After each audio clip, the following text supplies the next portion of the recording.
126:5. కన్నీటితో విత్తుచు పోవువారు సంతోష గానముతో పంట కోసెదరు.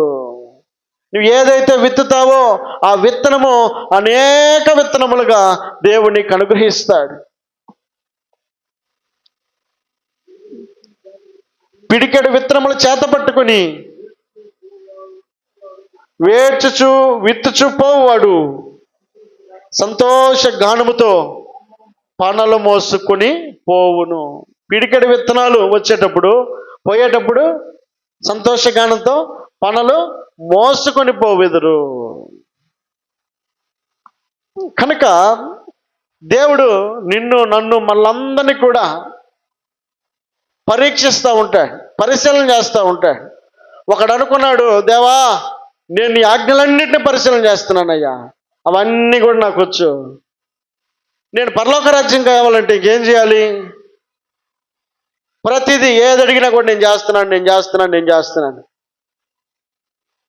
అది నీ ఆస్తి నీ బేదలకు ఇచ్చేసిన రా అని చెప్పన్నాడు. కానీ ఆ ఒక్కదాని దగ్గర అతడు చిన్నపుచ్చుకొని నొచ్చుకుంటూ వెనక్కి తిరిగి వెళ్ళిపోయాడట. దేవుడు పరీక్షిస్తూ ఉంటాడు. అబ్రహాముని ఏమన్నాడు? అబ్రహామా, నీ ఒక్కగానే యొక్క కుమారుణ్ణి నాకు బలిగా ఇవ్వు. ఒక్కగానొక్క కుమారుడని ఆయన పిలిచాడునంటే ఇక అబ్రహాంకి ఇంకెవరైనా ఉన్నారా? లేరన్న సంగతి ఆయనకి తెలుసు కదా. ఏమంటాడు? ఒక్కగానొక్క కుమారుణ్ణి నాకు ఇవ్వు అని అనగానే అబ్రహాంను పరిశీలన చేశాడు. అబ్రహాం మనసు ఎలాగుంటుందా అని పరిశీలన చేశాడు. అబ్రహాము తెగించడానికి ఇష్టపడినవాడు తన కుమారుని సైతం తీసుకెళ్లి బలిపీఠం మీద పెట్టాడు. పెట్టి కత్తెత్తి అతను సంహరించబోతూ ఉండగా, అబ్రహామా నేను పరీక్షించాను తప్ప నీ కుమారుని నేను తీసుకోవడానికి నేను ఇష్టపడలేదు. కనుక చిన్నబిడ్డలు మన దగ్గర ఉన్నప్పుడు చాలాసార్లు మనం కొనిచ్చింది మనమైనప్పటికీ ఏమంటాం? కొంచెం పెట్టు అని అంటామండి. మన స్వభావం ఏంటో తెలుసుకోవాలని.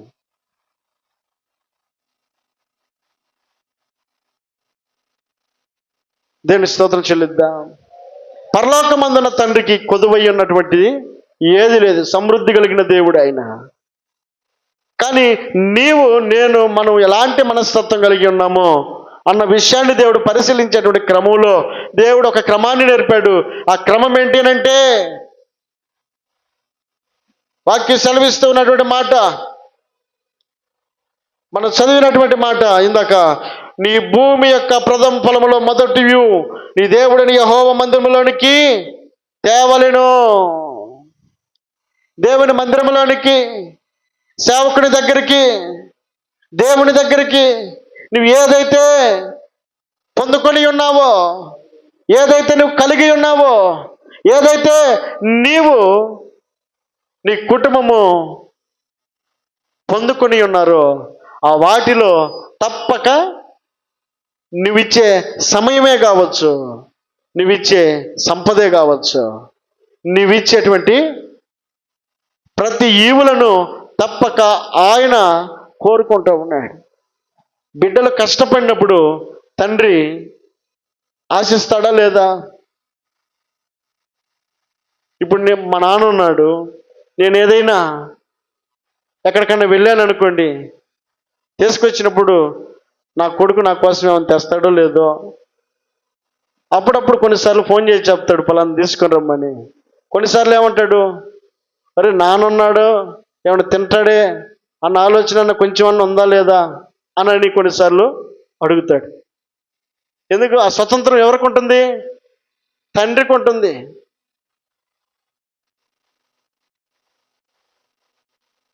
కనుక నిన్ను నన్ను కన్న తండ్రి, మనం పోషిస్తూ ఉన్న తండ్రి, మనం బలపరుస్తూ ఉన్న తండ్రి, ఆయనకున్న స్వతంత్రాన్ని బట్టి ఆయన మాట్లాడుతున్నాడు. నీ రాబడి అంతట్లోనూ, నీకు కలిగినది అంతట్లోనూ, నువ్వు పండించిన దానిలోనూ ఏదైతే నువ్వు కలిగి ఉన్నావో ఆ కలిగి ఉన్నదాన్ని ఆయన కోసం కొంత తీసుకొని రమ్మంటున్నాడు. ఇప్పుడు 10 రూపాయల్లో 10వ భాగం అంటే ఎంత? 1 రూపాయి. 1 రూపాయి దగ్గర మనం ఏమంటాం? అమ్మో ఆయనకి ఇయ్యాలా? ఒక్క రూపాయి ఇవ్వడానికే మనం వెనకడుగు వేస్తే విస్తారమైన దీవెన ఆశీర్వాదాలు కావాలని కోరుకోవడం మనం ఎంత వివేకులం అవుతాం? రూపాయికే నీవు అంత తెలివి కల్ల వ్యక్తివైతే 10 రూపాయలు ఇచ్చి ఆయన ఎంత తెలివి కల్లవాడై ఉండాలి?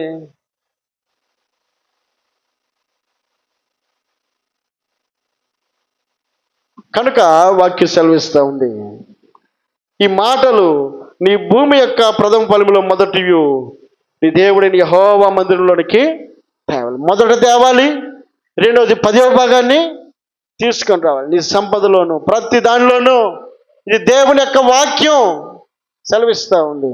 అవివేకులైనటువంటి ఎవరు? కోరహు, దాతాను, అబీరాము. నువ్వేమన్నా పైనుంచి దిగి వచ్చావా?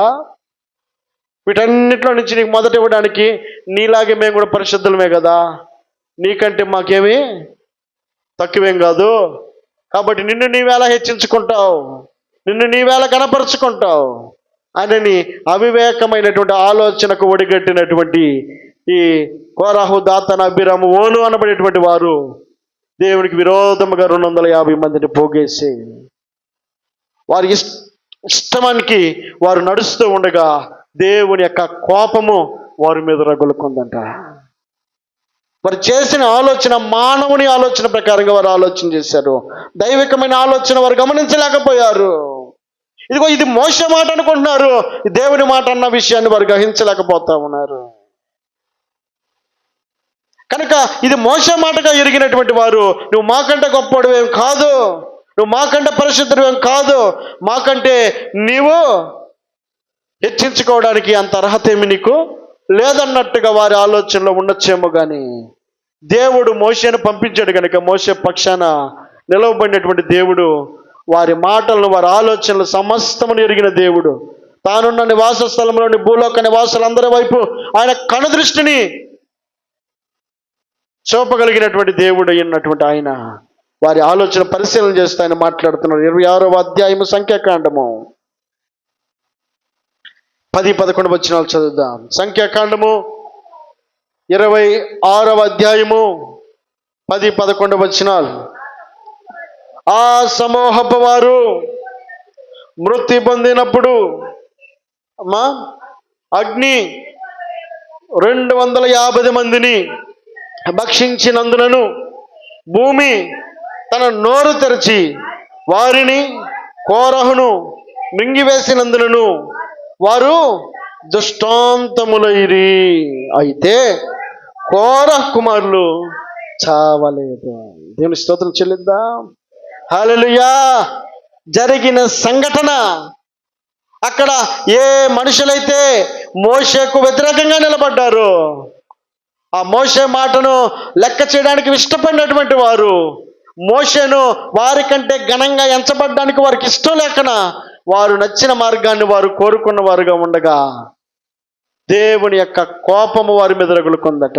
ఎవరి మీద రగులుకుంది? ఆ సమూహపు వారు. ఎవరి సమూహము?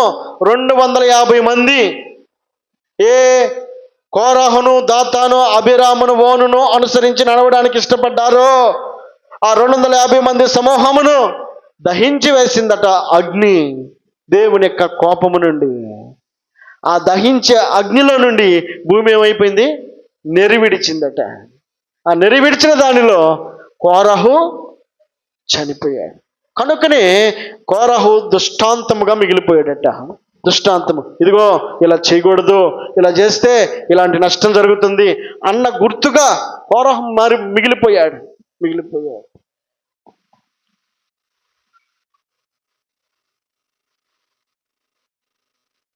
ఆశీర్వాదకరంగా ఉండాలని దేవుడు కోరుకుని ఆశించి మోషేను వారికి నాయకుడిగా పంపించినటువంటి దేవుడు పరిశీలన చేస్తున్న ఆలోచన ఏమిటంటే వారిని కనానుకు నడిపించాలన్నది దేవుని ఉద్దేశం. అయితే కనానుకు నడిపించబడుతూనే వారి సొంత స్వచిత్తానికి అవకాశం ఇచ్చిన వారి ఇదిగో దారి మధ్యలో వారు దుష్టాంతములుగా మిగిలిపోయారండి. దురదృష్టవంతులుగా మిగిలిపోయారు.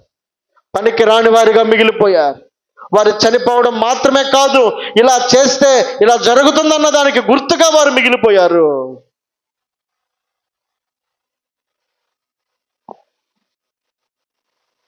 కానీ ఆశీర్వాదకరమైన మాట ఏంటంటే ఆ మాటలు అమ్మా కోరహు కుమారులు చావలేదండి. కోరహు చనిపోయాడు.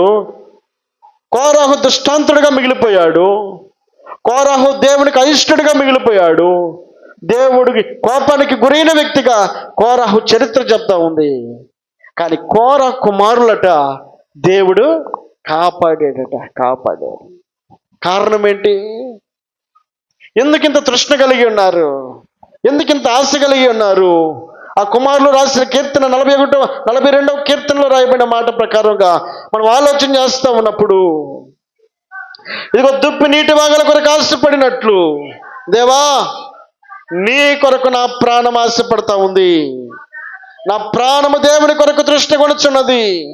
జీవము గల దేవుని కొరకు తృష్ణ కొనుచున్నది. దేవుని సన్నిధిని నేను ఎప్పుడు వచ్చేదను? ఆయన సన్నిధిని నేను ఎప్పుడు? జీవాన్నిచ్చిన దేవుడు,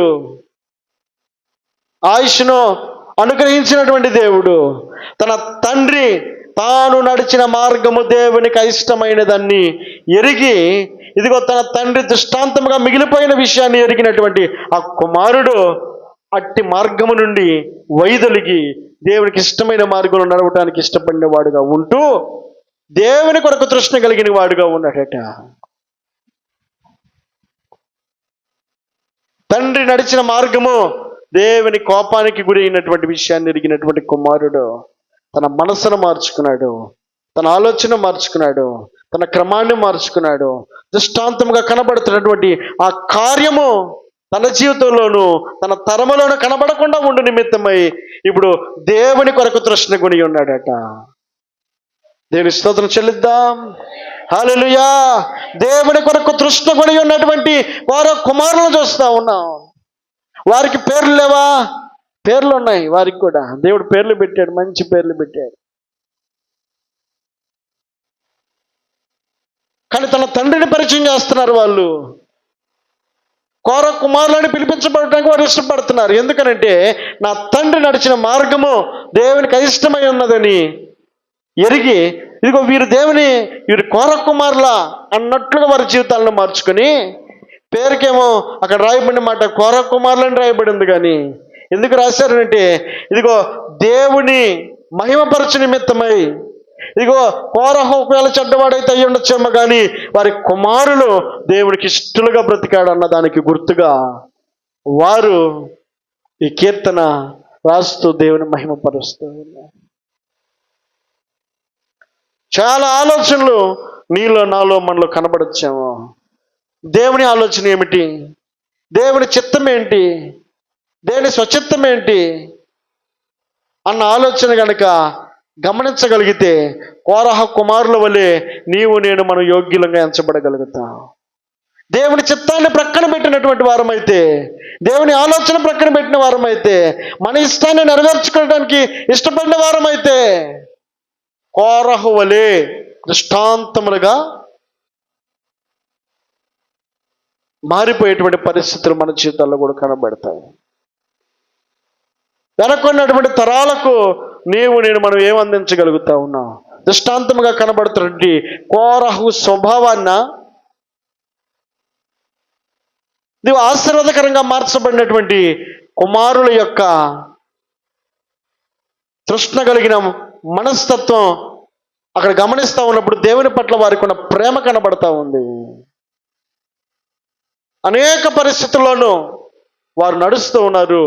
కష్టం వచ్చింది, బాధ వచ్చింది, కన్నీరు వచ్చింది, ఇబ్బందులు వచ్చినాయి, తండ్రి చనిపోయాడు, పరిస్థితులన్నీ కూడా తారుమారుగా కనబడినప్పటికీ అనేక మనుషులు అతను వారిని ప్రశ్నించే వారు కూడా వాళ్ళ పక్కనే ఉన్నారు. 3వ వచనం చదివితే, నీ దేవుడేమైనని వారు నిత్యము నాతో అనుచుండగా రాత్రింబగళ్ళు నా కన్నీళ్ళు నాకు అన్నపానములాయను. చాలండి. ఏమంటారు? నీ దేవుడేమాయనని వారు నిత్యము నాతో అనుచుండగా. చాలా దైవికమైనటువంటి భక్తి చేస్తూ ఉన్నాడు. దేవుని అనుసరించి నడుస్తూ ఉన్నటువంటి కోర కుమారుల జీవితంలో కూడా ప్రతికూల పరిస్థితులు ఎదురవుతూ ఉన్నాయి. అంత మాత్రమే చేత వారు దేవుని పట్ల ఉన్న తృష్ణను వారు విడిచిపెట్టలేదు, దేవుని పట్ల ఉన్న ఆశను వారు విడిచిపెట్టలేదు, దేవుని పట్ల వారికి ఉన్న ప్రేమను వారు విడిచిపెట్టలేదు. అనేకులు అంటున్నారు, నువ్వు తృష్ణ కలిగి ఉన్నావు, నువ్వు ఆశ కలిగి ఉన్నావు, దేవుని ప్రేమించే వ్యక్తిగా ఉన్నావు, నీ తండ్రి నడిచిన మార్గము దేవునికి ఇష్టమైనది అయినప్పటికీ నువ్వు నడిచే మార్గం దేవునికి ఇష్టమే కదా, నీ జీవితంలో కూడా ఎందుకు పరిస్థితులు తారుమారవుతున్నాయి అన్న ఆలోచనకు గుర్తుగా వారు అన్నాడు, నీ దేవుడు ఏమాయాడు, నీ దేవుడు ఏమాయను, ఇదిగో నా తండ్రి మార్గం కాదు, నేను దేవునికి ఇష్టమైన మార్గం నడుస్తున్నాను నువ్వు అంటున్నావు కదా, నీ దేవుడు ఏమాయను, ఎక్కడున్నాడు నీ దేవుడు, ఏం చేశాడు నీకు అన్న ప్రశ్నలు భయభక్తులు కలిగి జీవిస్తూ ఉన్నటువంటి కోర కుమారుల జీవితాల్లో కూడా వినబడుతూ ఉన్నాయి. అయితే వారు చెప్తున్న మాట ఏంటి అని మనం ఆలోచన చేసినప్పుడు 5వ వచనం చదువుదాం. నా ప్రాణమా నీవు ఎందుకు కృంగి ఉన్నావు, నాలోని వేళ తొందరపడుచున్నావు, దేవుని యందు నిరీక్షణ ఉంచుము, ఆయనే నా రక్షణకర్త, నా దేవుడనియు. అదండి ఏమని గుర్తించాడు, అనేకులు చెప్తా ఉన్నాడు, అనేకులు చెప్తున్నాడు నీ దేవుడు ఏమాయను. మీ నాన్నకంటే గొప్ప భక్తి చేస్తున్నానని చెప్తున్నావు, కానీ పరిస్థితులు మారలేదే, నీ పరిస్థితులు ఇంకా అలాగే ఉన్నాయే అన్నట్టుగా వారి మాటలు వినపడుతూ ఉండగా కోరాహు కుమారులు ఇస్తున్న సమాధానం ఏంటంటే, ఆయనే నా రక్షణ కర్త. నేను రక్షించబడి ఉన్నాను అంటే, నేను జీవించగలుగుతూ ఉన్నాను అంటే, నేను క్షేమంగా ఉన్నాను అని అంటే కేవలం ఆయన కృప మాత్రమే. ఆయన నన్ను బ్రతికిస్తూ ఉన్నాడు, ఆయన నాకు జీవాన్ని ఇస్తూ ఉన్నాడు, నాసిక రంధ్రంలో జీవాయువును వదిలినటువంటి దేవుడు ఆయన తన ప్రాణము నాకు అనుగ్రహించి నేను చెల్లించగలిగే కృపను ఆయన ఇచ్చాడు. ఆయన రక్షణకర్త అయి ఉన్నాడు. ఈరోజు నేను సజీవునిగా ఉన్నానంటే కేవలం ఆయన కృపే. నేడు నా తండ్రితోటి నన్ను ఎప్పుడో కాలగర్భంలో కనుమరుగు చేయాల్సినటువంటి కుటుంబంలో నుండి, వాస్తవంగా తండ్రి చేసిన పాపాలు ఎక్కడుంటాయి, బిడ్డల మీదకి దోషాలుగా మారతాయని చెప్పింది ఆ దేవుడే కదా. మరి ఈ రోజున కోరాహు చేసిన తప్పుకు ఆ బిడ్డలు శిక్ష అనుభవించకుండా క్షేమంగా సజీవ లెక్కల్లో నిలబడి ఉండడానికి గల కారణం ఆ బిడ్డలు జ్ఞాపకం చేస్తున్నాడు. ఇదిగో నీ దేవుడు ఏమైనా చెప్పండి మీరు అంటున్నారేమో, ఆయన ఏదో చేయాల్సిన పని లేదు, ఆయన రక్షణకర్త. ఈరోజు సజీవునిగా ఉండడానికి కారణం ఆయనే కదా, నన్ను కాపాడిన వాడు ఆయనే కదా, నన్ను బ్రతికించిన వాడు ఆయనే కదా, నా జీవానికి కారకుడు ఆయనే కదా. ఆ రోజు కనుక నా తండ్రి మీద ఉన్న కోపాన్ని నా మీద కూడా చూపించుంటే నేను ఎప్పుడూ కనుమరుగైపోయి ఉండేవాడిని. దేవుడు ఆ స్థితి నాకు అనుగ్రహించలేదు, నన్నుగా చూశాడు గనక, ఆయన కటాక్షము నాకు అనుగ్రహించాడు గనక, ఆయన ప్రేమను నాకు అనుగ్రహించాడు గనక, ఆయన నా పట్ల తన కృపను అనుగ్రహించాడు గనక ఈరోజు నేను బ్రతికి ఉండుటకు కారకుడు ఆయనే. కనుక నా ప్రాణమా నువ్వెందుకు తొందరపడుతున్నావు? అనేక రకాల మాటలు వినబడతా ఉంటాయి, కానీ నువ్వు తొందరపడద్దు. ఎందుకంటే ఆయన నా రక్షణకర్త అయి ఉన్నాడు అని అంటున్నాడండి. ప్రత్యేకపరచుకున్న దేవునికి తగినట్టుగా ఆసక్తి కలిగినటువంటి కుమారునిగా కోర కుమారుల యొక్క ప్రేమను మనం అక్కడ చూడగలుగుతా ఉన్నాం. దేవునికి మహిమ కలుగునగాక. హల్లెలూయా. 8వ వచనం చదువుదాం. అయినను పగటి వేళ యెహోవా తన కృప కలుగున ఆజ్ఞాపించును, రాత్రి వేళ ఆయనను గూర్చిన కీర్తనయు, నా జీవదాత అయిన దేవుని గూర్చిన ప్రార్థనయు నాకు తోడుగా ఉండును. ఇక్కడ ఒక మాట అంటున్నాడు, ఇందాకేమంటాడు? నా రక్షణకర్త అన్న కోర కుమారులు ఇక్కడ అంటాడు ఆయన నా జీవన దాత. జీవన దాత. దాత అంటే ఎవరు? ఇచ్చే వ్యక్తి, అంటే జీవాన్ని ఇచ్చే వ్యక్తి.